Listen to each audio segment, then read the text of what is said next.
Olá a todos! No vídeo de hoje eu gostaria de apresentar algumas novidades tratando de FPGAs. E a primeira é a placa DE25 da Therese, que quando apareceu já fez algumas pessoas já se emocionarem achando que já seria a sucessora do Mister FPGA. E quando lançou eu fiz questão de não falar nada, nem para desmentir nem para validar. Eu não sei se vocês sabem, mas essa placa DE, que significa Development Education, ela sempre teve essa quantidade generosa de periféricos. Vejam essa placa DE2 da Therese, por exemplo. Ela tem botões, chaves, tela, conectores, conector de cartão de memória. Ela também tem uma memória SD-RAM já soldada na placa. Caso vocês queiram ver essa placa DE2 da Therese funcionando, eu já apresentei ela em alguns vídeos aqui do canal. Eu vou deixar a lista dos recursos que vêm embarcados na nova DE25.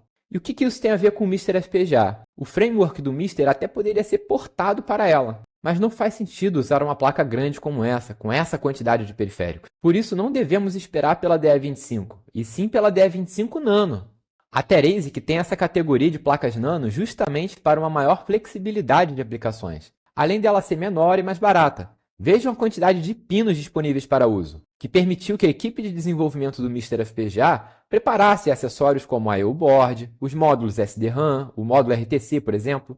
E ainda assim, mesmo se nós considerarmos o lançamento da DE25 Nano, não é garantia de que ela será a sucessora do framework Mister, porque isso só vai depender da equipe de desenvolvimento do Mister. Sempre lembrando que o intuito da Therese nunca foi fabricar placas para o Mister FPGA. O intuito da Therese é de fazer placas de desenvolvimento. E com isso eu espero ter esgotado o assunto desta placa em particular.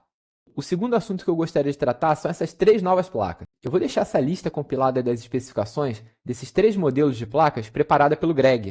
Enquanto a DE25 que eu apresentei anteriormente possui um FPGA Gilex 5 da Altera, todas essas três placas possuem um FPGA da linha Gilex 3. E esses três modelos em particular vêm com um processador ARM Cortex A55 de 2 núcleos. Esse processador é integrado com o FPGA, não se trata de um soft-core. E apesar da semelhança das especificações do FPGA em particular, as três placas possuem componentes totalmente distintos e preços distintos também.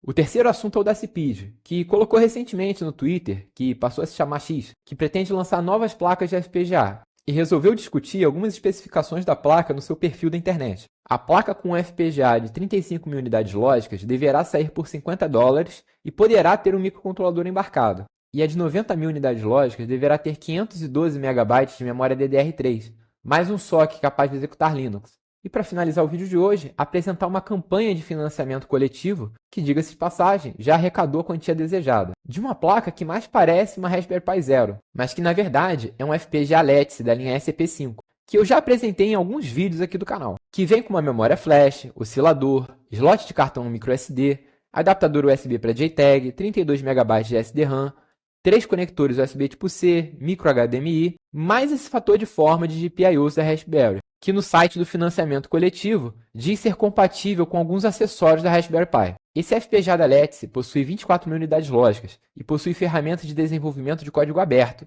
que eu já apresentei aqui no canal. Essas foram algumas novidades, eu gostaria de agradecer a atenção de todos e até a próxima.